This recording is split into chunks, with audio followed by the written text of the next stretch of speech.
Loj linjën për ju për detajet e ceremonisë zyrtarizimit të detyrës. Përshëndetje nga Prizreni. Po, në mbledhjen konstituive të Kuvendit të Prizrenit, kryetari Shaqir Totaj u betua për mandatin e tij të dytë, duke premtuar se do t'i përmbush detyrat dhe do të ushtrojë kompetencat e tij me nder, besnikëri dhe panshmëri, me qëllim krijimin e kushteve për një jetë më të qetë dhe më cilësore për të gjithë qytetarët e komunës. Në fjalën e tij, Totaj ka falendëruar qytetarët për besimin dhe mbështetjen e dhënë, duke theksuar se angazhimi i tij do të jetë për të gjithë pa dallim. Ai ka thënë se është zotuar se së bashku do ta bëjmë Prizrenin edhe më funksional, edhe më të bukur, ashtu siç e meriton përmes bashkëpunimit të drejtë për drejtë me qytetarin.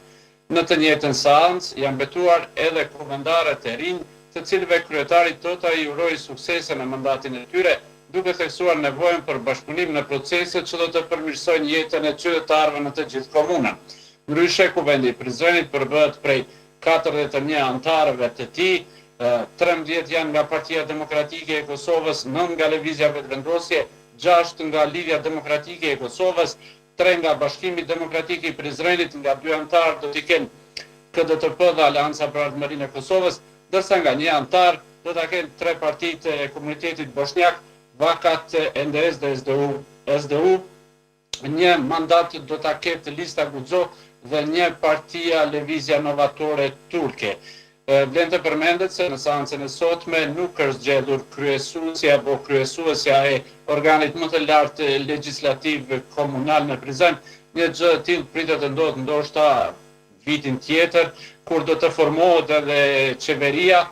Dihet se qysh para balotazhit në koalicion është nënshkruar marrëveshja që do të qeverisin me Prizrenin Partia Demokratike e Kosovës dhe Lidhja Demokratike e Kosovës. Kjo fundit pritet t'i ketë 5 drejtori, ndërsa 2 drejtori nga 13 sa i ka ekzekutivi komunal do t'i takojnë pra këtij subjekti politik.